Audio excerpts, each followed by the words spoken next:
At the top, we had Beautiful, Snoop Dogg and Pharrell, and then Ali Barris getting us on that trajectory, '03, Bonnie and Clyde by Jay-Z and Beyonce. Pretty controversial pick there. Yeah, I didn't think it was a controversial pick either, but I was just like, oh, fuck, I forgot how could it... And then Tom was like, what the hell, man? Look, do you know what? That's not the one of all the songs that I've played thus far and all the songs that I intend to play over the next fortnight. That is not the one that I thought you'd be going, geez, brother, what the hell is that about? It's not a true one of those either. I don't know how crazy and misinformed my algorithm is. No, it's probably perfectly. But I see some pretty unusual things. I don't want to know about it. However, Tune. Absolute tune. And just quietly, how good was Snoop D-O-double-G at the AFLGF? Not quietly at all. Snoop Dogg fucking rocked, man. He was amazing. He was lit. We went to the Robbie Williams Swans Geelong grand final. That was pretty good. I didn't go to this one, but we went to the pub and watched Snoop Dogg, and all of the friends that I were with were not people that I thought would have given a fuck about Snoop Dogg playing, and every one of them was just like, this is so good, like doing the full, like fully getting into it. And I love when those big US guys or, any pop star or big star comes out and they do a music act like that, and like, not to get too Triple J, but I love when they put an Australian artist in place of Pharrell or Justin Timberlake or for sure. Whoever, Jay-Z or Beyonce or whatever it is. Because when Jess Malboy came out, I was like, hell yeah, sister. And like buddy Nadia ran out from behind the little Jess Malboy, yeah. And I was like, I'd stopped cooking the barbie because I just heard Gin and Juice. Yeah. And then Beautiful. What a tune. And he managed to fit like 10 or 12 songs in. Like I kind of expected him to pick 4 and run with it. And then just be like, the end. But it was just this like 2-minute dynamic set of all these different tunes that was so, so good. He's also, and I could be wrong about this, might need Fast Fingers over there to do us a fave. He looked massive. Yeah, he's big. He'd be like 6'4" or something like that. Yeah, he's 6'4" or 6'5". He's really tall. But I just love how he's obviously a big presence, and he's also some more for you, Fast Fingers. How old is he? Like he's like 60. Okay, so he is 6'4". So that was nice. Good work, mate. You're on today, Ali. And it's 2 from 2. Let's go. He's 53. He's 53. How's his pancreas? Healthy. He's not Great. yellow. Thank God. No, he's not yellow. Also, can't go understated. That would be the biggest crowd that he plays in front of, and I think a lot of people forget. Mate. 100,000. No, it wouldn't. 100,000 is fuck all to those guys. Yeah, I reckon big. Yeah, you got tasked. I reckon big festivals. It maybe not be. He would have played. What's the one that goes for 2 weekends in Utah or the States or something like that? You know what Coachella. He would have played Coachella before. He would have played Glass. No, he wouldn't. Well, I don't know, but if one of those mega stages, I'm pretty sure they get like 150, 200. Like I know, I've looked at this. Some of the biggest concerts in the world are in Brazil, and it was that. And they get like $1 million or some shit. They got I think one of them was 1.8 or 2 mil, and one of them was dumb. $1 million. But it's kind of hard to say that they were even watching because it's just such a massive crowd. Who's but also, that guy? like, half of them don't get there. I mean, not half of them, but like he would have been playing to 75K, I reckon, not 100. I mean, I don't know about that, but like he plays an hour and a half before the first bounce or something, right? Yeah, well, I reckon most are there by then. This says 100,000 would be Snoop Dogg's biggest crowd. Oh. But I don't know if that's because it's so recent and that's what all the articles say. But also, me and my mates were saying you'd never get that many people watching you live unless you're at like a Super Bowl halftime and whatnot. Yeah. So in terms of the amount of eyes on him, had to be one of his biggest performances. Yeah, Okay, I agree. I actually do agree with that. And do you know what? The AFL took a bit of a punt in getting a big, semi-explicit megastar to sort of elevate that experience to the Super Bowl halftime kind of thing. And They absolutely nailed it. I tip my 100%. hat to him. He was so good. He was so good, and I know I liked how everyone thought it was a bit controversial. It was really not to everybody's taste, but I think he did a really good job of swinging everybody. But on that topic about large crowds, though, like I was listening to something about on the way home about the Australian guys that are going over to play American football, like Billy Gowers and stuff like Yeah. that, and becoming punters in the NFL.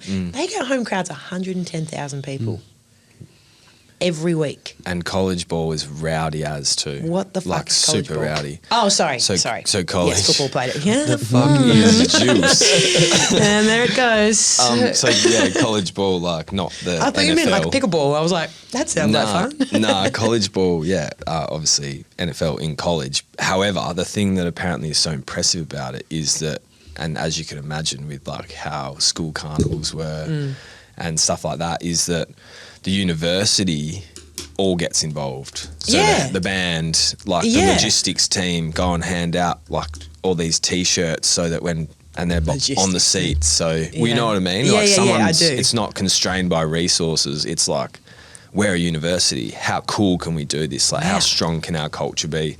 Let's get the horn band. We'll get free tees for everyone. When they put them on, it'll spell that.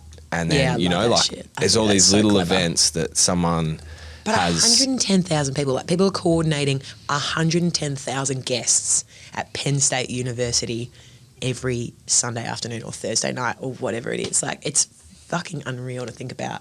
Snoop Dogg's biggest crowd once in his lifetime, they get plus another 20K. It's crazy. While we're on Snoop Dogg too, I Mm. wanted to say it before. Did you know he's like, let's call it 35 years, like happily married. Yeah, I did. Super, No, I didn't. I'm like thinking of someone one else. girl since he was 16. I love that. Yeah, shit, yeah. It's his man. girl. It's his ride or die. But he's just like his persona and his rap voice is just about being Yeah, a I player. love that shit though. Strong women behind strong blokes. I was actually thinking about Jay-Z and Beyonce. yeah, Jesus. Sorry, Matt. But no, I was getting confused with Samuel L. Jackson, who's actually exactly the same. Like, I had this one woman forever, and they're just like the same deal. Like, I mean, obviously he's not, singing about Having sex with lots of different women. correct, but anyway, And yes, being a player. I love that shit so hard. Well, it was certainly a step up from the funeral Yeah, cremation sorry about chat. that. So nice work. But you know what I do want to say, and credit to you and Matt for this platform that you've created with PTA. I've had so many people, in particular my friends who might have listened to the other episode, or I had one friend, Lloyd, who said how much he absolutely loved the Posse Shot, or he would be just fortuitously had been listening to some Posse Shot before seeing that he was on PTA, and then managed to do like anyway, had the best time ever. Came through the Posse Shot episode, stayed for the Ali Barris episode, and he was like, I'm having the best time right now, but I've gone straight home and I've made myself a PTA playlist for myself. And I was like, great. And like, as in, Lloyd has no intention. Well, he might. You never know. But Hey, he's doing nothing. correct. But how many people have said to me, oh, I actually went and made a playlist that was, songs that were in my funeral, or songs that I played about when I was on the back of a boat, hanging off the back of Little Parakeet Bay or whatever. Yeah, songs that describe me. Yeah, and I think that's so cool because it's such a, I don't know, Jack, my boyfriend, shout out, love you so much. Partner almost. Yeah. You'd be elevating into partner status, Jack. I think partner status is Clock's ticking, brother. Yeah, man. All right, you've just clicked over into partner. Correct. You got 18 months probably. absolutely. 2 years maybe. I have a feeling he might have dropped some annoying questions for us in the next part, but anyway.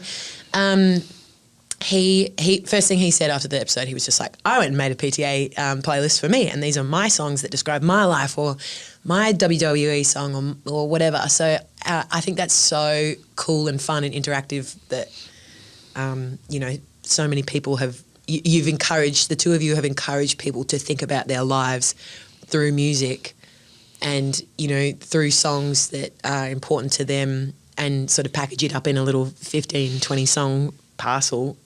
should the day ever come that they get the call up, or if they, talk about it with their friends. I just think that's the greatest thing ever. No, well, I appreciate that, Ali, and that's the whole idea about the concept, is to share music and share stories that we love of both of those, and some of the interaction with the PTA.listen community, which is what we're calling it now, because we forgot about the other name we called it. It wasn't a brick shit house. I'm done with that.